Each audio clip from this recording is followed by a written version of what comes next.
world where achievements and accolades motivate us to do more and be more, we're often left wondering, is this really it? Deep inside, you know there is more to life. You're ready to leave behind the old, push your way through, and claim the deeper life that's calling you. That's where we excel. We're your hosts, Stephanie Allen and Maren and and this is the Soulful Leader podcast. Sit back and relax as we share the shortcuts we've uncovered to help you make shift happen.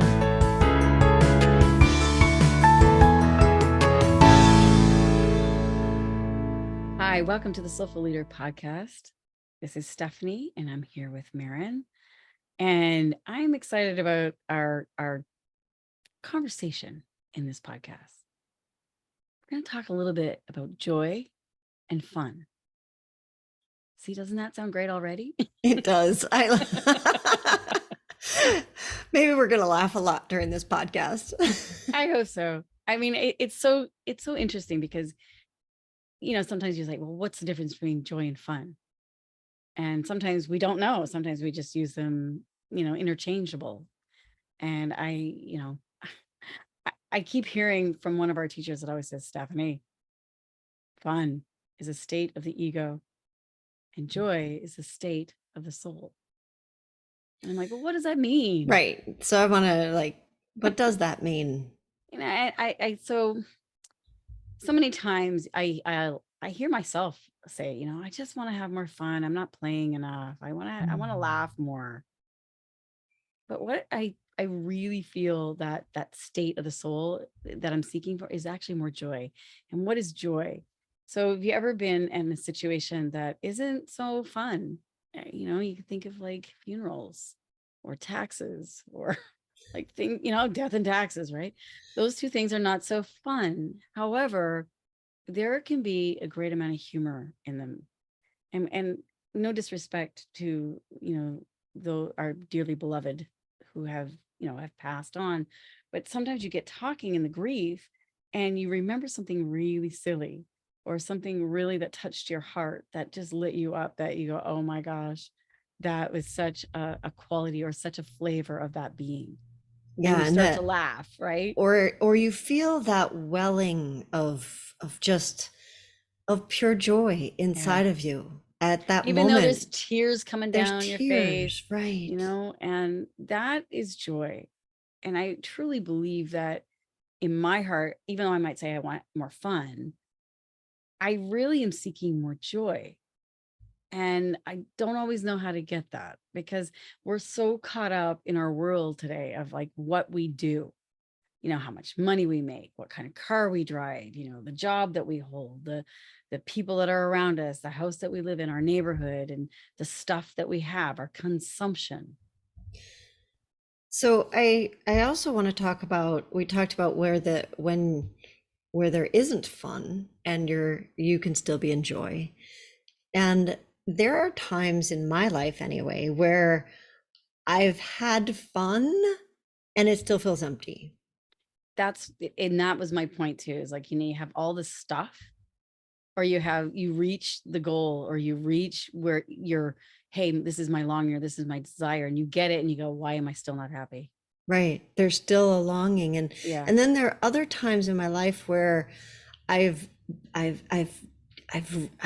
felt that satisfaction of that. I'm in joy and I'm having fun. And it's not that they're mutually exclusive. It's starting to become aware that they are not the same thing. Right. You can have both at the same time. You can have one or you could have the other. And so I think we have collapsed the two of them into one thing in our society and pulling them back apart again. Exactly.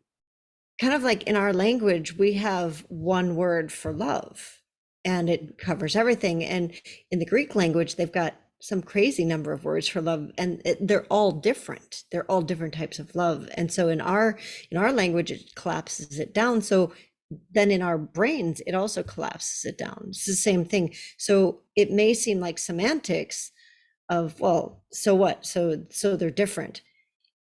how we speak about something is how our brains can then understand that thing. So it actually is, our language is very important. Language is extremely important. If you think of the alphabet, it's alpha beta. We're actually in training in our brain waves. So, if you're trying to live a new life, you have to change your brain. And so how are you going to do that? Because it's really easy to just default back on the old habits. It's part of the words that we're using. So you want to, instead of spending time, you want to invest time. There's a different energy that is going to draw your attention and your focus. So when we're talking about fun and joy, are you having fun?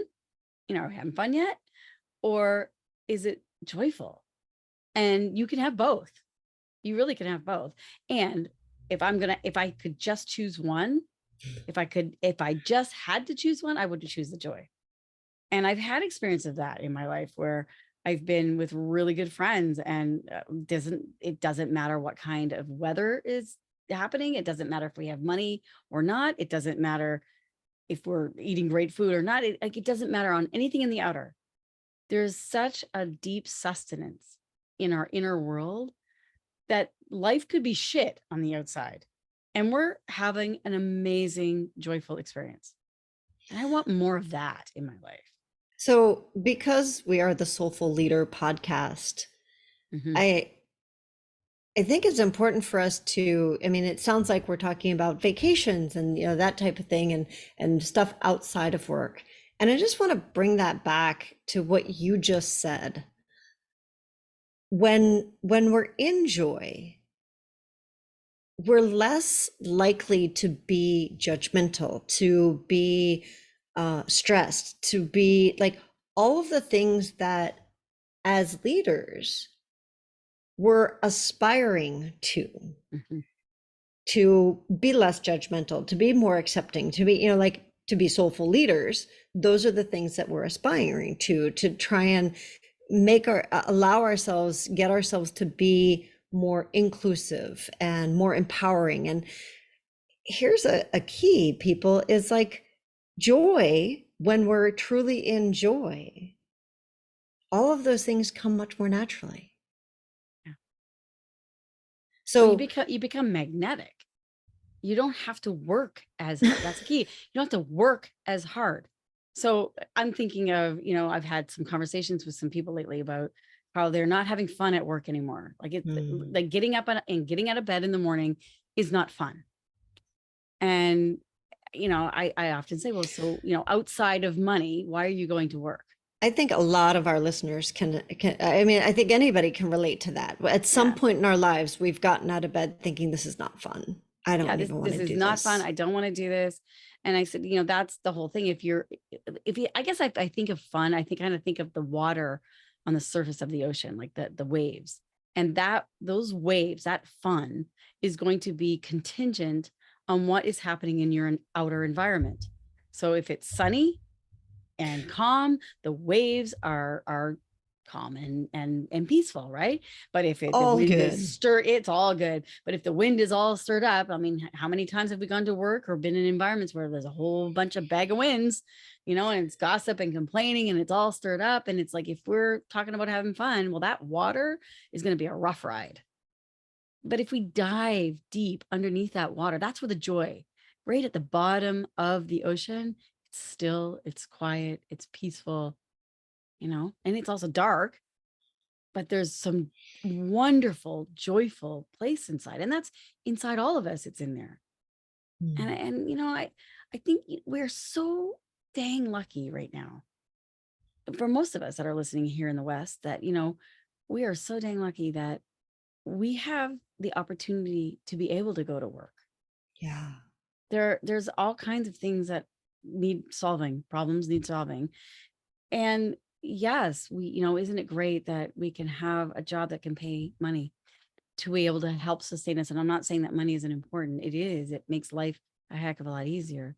But when we put that in front of our reason for being, then we're always going to be subject to the weather. We're always going to be subject to the environment of the outer environment, and it's going to take us off. It's not going to be fun. It's going to be rough. It's not always calm. And I guess I'm kind of relating that to resiliency, and that resiliency has to do with our internal weather system, our internal ability to connect with that joy and that meaning and that purpose inside. And if we lose it, whether you lose it, you lose that meaning and joy with a relationship or a job or with yourself of why you're working out or not working out, or whatever it is that you have dreams or desires with, if you lose that, now you're going to be tossed and turned on the top of those waves. And, that when we talk about resilience, I always love that word, resiliency. To me, it almost looks like resilience to me. Like it's like, Mm. and when you go to the bottom of the ocean, that's where it's silent. And that's the space inside ourselves where we can be silent and rest. And it is no thing is going on. Nothing is going on. That's actually good. That's peace. That's your internal compass. That's That's the your internal depth. internal north of like, we're so busy seeking in the outer our direction. And we're trying to find from this guru and from that person and from, Mhm. like, oh, this person knows the marketing and this person knows that, and I need to learn more. And it's an information overload. And we've talked about that before. We are moving from the age of information into the age of imagination. And in order for us to connect to our imagination, we actually have to disconnect, unplug Mhm. from all the information. And that's the going deep that you're talking about. That's And, right. I love it when you say, if you don't go in, you'll go without. Mhm. And I think it's so true. If we don't go within, we are going to go without. And it may not be without going without the outer stuff. We might end up with all of that stuff. But what we talked about at the very beginning is there's still an emptiness inside. We'll get to the Mhm. point where we have all the stuff. And you know what? I wish that for all of our listeners, where you get to the point where you've got all the stuff and you realize that's not the answer, Yeah. so that you start the inner quest. And for me, the inner quest, I mean, I was always told that it was scary because it's dark. I don't know Mm. how. What if I find out I'm not good enough? What if I find out there's something awful? I think I was so laden down with the negativity that it was keeping me from, it was distracting me. I was completely distracted to ever connect with my deep self. And like, we've talked about this many times too, is that, it's often trauma and drama that wakes us up to our potential. But it doesn't have to be drama It and doesn't. trauma. It can It be doesn't. joy. It totally can be joy. You can completely, but it's because we haven't practiced, like, we haven't worked out. We haven't gone to the gym to practice joy. We've gone to the gym to practice suffering. That's what we've Yeah. done. And it's like, so how do you practice joy? How do you turn your compass inwardly rather than outwardly? And why would I even want to do that? That's a great question. And one of the things I think each of us needs to discover that question. And I would say that the first place to look is inside of ourselves, because what brings you joy will be different from what brings me joy.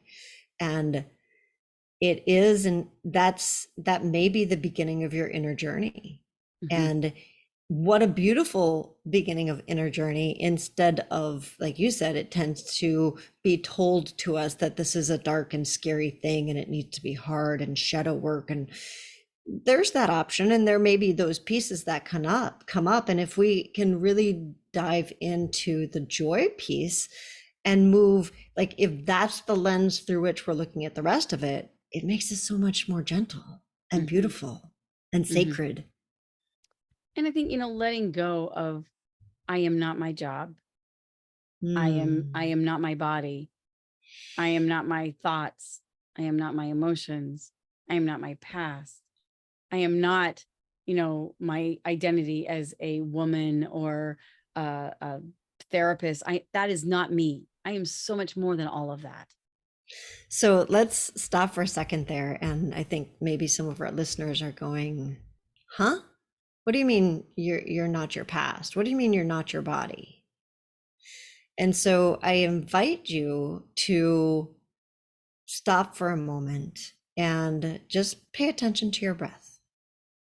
So everybody, wherever you are, even if you're driving, you could just, pay attention to your breathing in and out. And I want you to think for a moment, what's the part of you who gave you, besides me, some part of you inside of you just told yourself to pay attention to your breathing? So if there is some part of you, if there's some aspect of you that told yourself to pay attention to your breathing, then you're not the person who's actually breathing. There's some higher, larger essence, right? There's an observer. There's an observer. Like there's someone actually, I always say, like, who's making your heartbeat right now? You're not thinking about making your heartbeat. Now, if you put a thought in there, yeah, it's going to either slow down or race, depending on what you're thinking about. But that's what I mean. You actually are in control of your thoughts.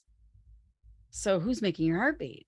You might be able to make it move faster or slower, but you still can't control stopping and starting your heart without, well, maybe you can if you're a great mystic and things like that, but it takes much, much practice.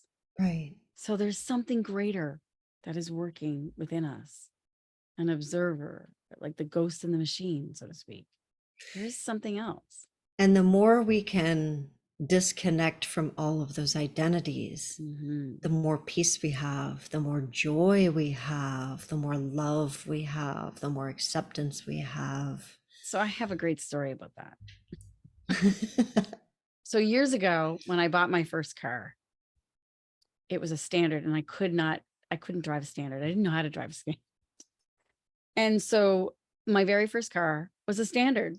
And so I was so proud of myself. I learned how to drive a Standard. And I literally could not drive the car off the lot. I had to get my cousin to come and drive it off the lot. And then, she actually helped me learn how to drive the Standard. It was quite painful, actually. I'm sure for her more than for me. But so I was so proud of this car. Like I thought, this is me. I'm stepping up, I'm stepping out. I bought my first car. I bought something that's out of my comfort zone. I'm learning, I'm growing. And I paid for it. It was great. It's my money. And I was living in Alberta at the time. So gas is really, really cheap. And I used to travel a lot to Vancouver. And I could literally go from Calgary, Alberta to Vancouver through the Canadian Rockies on $15 worth of gas. It was like a 40-liter tank, which is close to about like 10-gallon tank. It was like kick butt gas mileage, right? Thought I'd won the lottery. Well, shortly thereafter, I decided I was going to move to Los Angeles, and I drove my Honda Civic, which was my car. And of course, now I'm having a Canadian car, which has a block heater. And for those of you who don't know what a block heater is, in the Canadian North, it gets so dang cold that you have to plug your car in order so that you don't break. Basically, it'll have the engine block warm enough to be able to start. So I have a block heater. I have no air conditioning. I'm moving to California. You can see a problem with this, right? So I get to California, and I'm working with a lot of people in the Hollywood Hills. I'm working with a lot of people in Malibu, really, really high-end clients. And I have a Honda Civic, which, by the way, on my way down, I get hit by a flying tire, and it rips off the whole front end of my car. Thank goodness I'm an athletic therapist background, and I know how to, being a good Canadian, I always carry duct tape. I know how to do taping. So I do a brilliant tape job of putting my fender back on. My little side view mirror has also been ripped off, and I've taped that all back on. So the whole front driver's side is completely silver. It's identifying as green as my car, but it's a silver duct tape. So I go down there, and now I'm working with, like I said, really high-end clients. And I pull up to this high-end client one time, and he comes in, he's like, who's driving the Honda Civic? And I said, oh, that would be me. He said, I didn't pay multi-millions of dollars to look at your Honda Civic. I want to look at the ocean. Can you move that to the back of the staff quarters? Now, I'm a massage therapist, so I'm carrying my massage table. And now I have to carry my massage table up like ridiculous amount of stairs. I'm like, wow. I just felt about yay big, like very, very tiny. And I felt shamed. I completely felt shamed. And I said, oh my gosh, my car. It's my car. It's not me. It's my car. And I'm my car. So I am ashamed of who I am. And I carried that identity with my little Honda. And then I moved to Arizona. Gets hotter, right? Now we're getting hotter. So we're going to Arizona, and I live in Arizona now. And now I have no air conditioning, still have a block heater. People can't understand what the heck that is when I go to have my oil changed. And like, what is that? I'm like, that's a block heater. You don't need to know that. No, and I don't need that here. I understand. And I'm traveling back and forth between California and Arizona, no air conditioning. So the only time I can leave Arizona to go to California is at like 3 a.m. in the morning when it's like cool, because I don't have air conditioning. So I have to drive with my windows down. I learned how air conditioning was probably invented because I take a wet towel, I put it over my head, I put a baseball cap on top, and the wet towel now flaps with the windows down, and it gives me some cool air so I can survive through the desert. These are the things to become resourceful with, right? I love this image. Thank you. Yeah. This is the flapping Canadian in the Honda Civic with no air conditioning. And duct tape. Oh yeah. And I mean, I could cook an egg on the dashboard. Like, I mean, it's like, it was my personal spiritual sweat lodge. I swear to God, it was like, I reached enlightenment with that car. Anyway, 9/11 happens. I end up coming back home to Canada. So now up to the Great White North again. I come back home. I'm like, thank goodness I don't need air conditioning ever again. But now I have heat in my little Honda. Man, it can crank out that heat. It is so good and so efficient, gas wise, heat wise. I'm back in Canada. I still have the duct tape on my car, by the way. Years later, still have my duct tape. And all of a sudden I have a new relationship with my car and a new relationship with myself, because where I moved to, people don't really care what kind of car you drive. They want to know that it's safe, it's going to be warm, and it's going to get you through the snow. All of which those three things check the box with my Honda Civic. So all of a sudden my self-esteem changes again. And I'm saying, there's a problem with this. I am identifying with my car. And when I was in Calgary, I was happy. When I was in LA, I was unhappy. When I was in Arizona, I was unhappy. Now, yes, you could say, well, you probably should have had some air conditioning stuff, and that probably would have made you happier. But yes, that's true. And the car was actually a great car.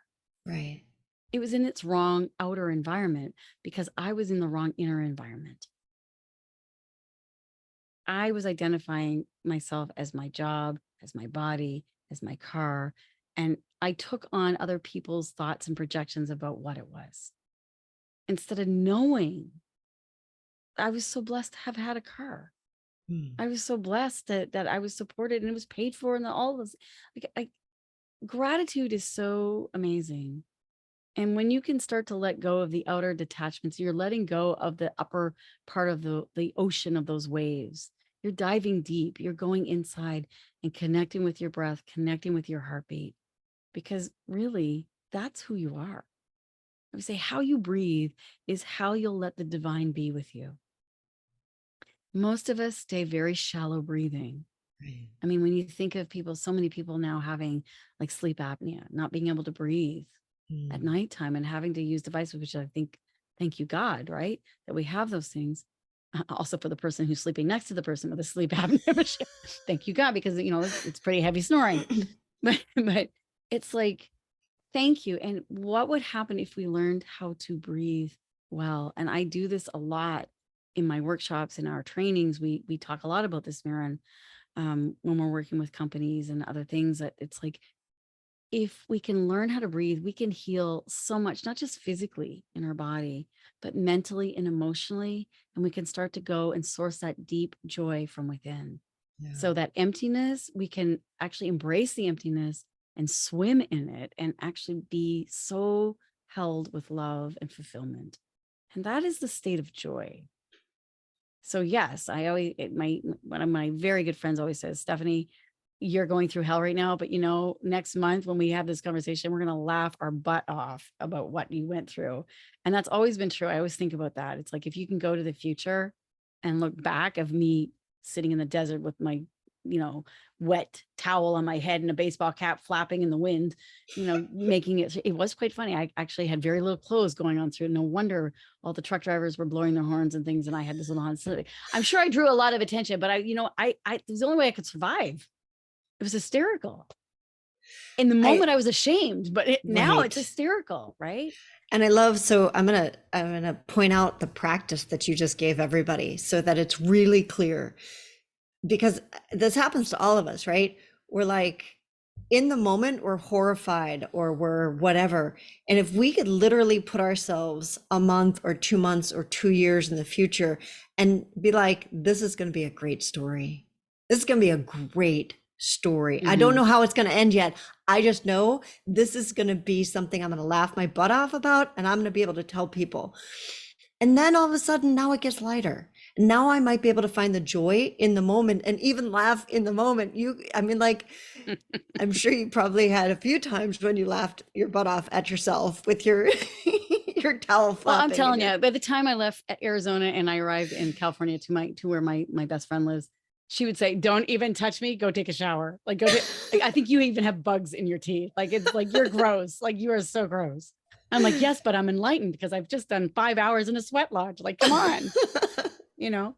And we would laugh about it, and that's key. If you can actually even go to your future and say, "How will my future look back at this and actually find joy and meaning in this?" right, And if you can shorten that distance between your future and bring it into the now, that's the key to joy for me. right, It's like to not take yourself so personally. That's really the practice. Like, don't take yourself personally and don't take other people personally. right. It's And like, your circumstances. So, I right. mean, like so what I heard in that was that depending on your outer circumstances, your car was either your, like your purgatory or your shame or Mhm. your joy. And like, this is how we live our lives. We think that in a given situation, I'm good. I'm a great person. And then you change situations and all of a sudden now you're ashamed of who you are or what your body looks like, or Mhm. how much education you've had, or like your level at work, whatever it is.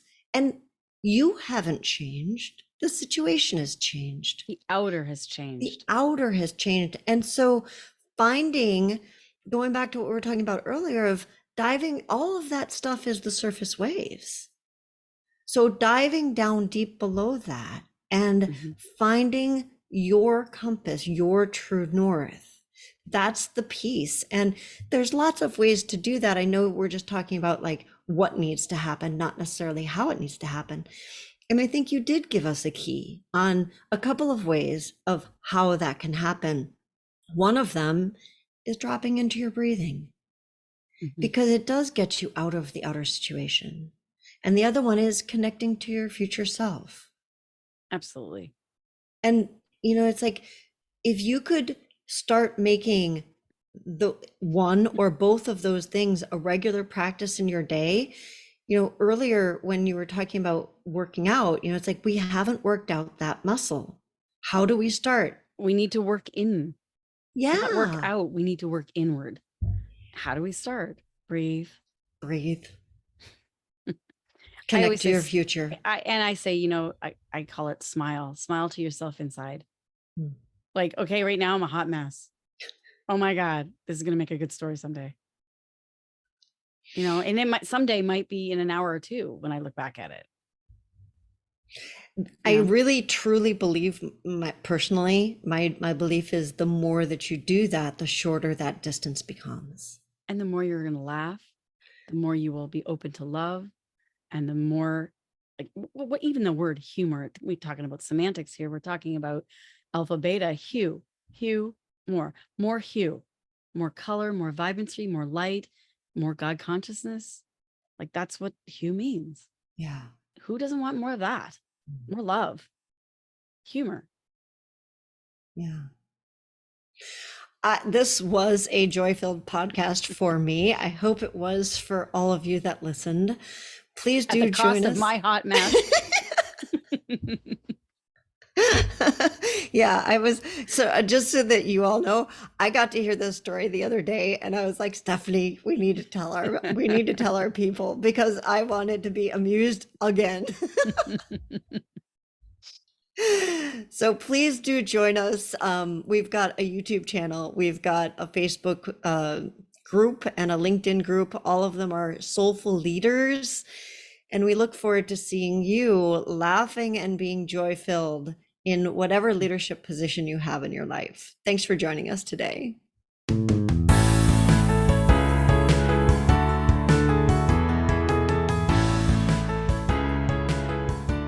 And that wraps up another episode of the Soulful Leader podcast with your hosts, Stephanie Allen and Maren Oslack. Thank you for listening. If you'd like to dive deeper, head over to our website at thesoulfulleaderpodcast.com. Until next time.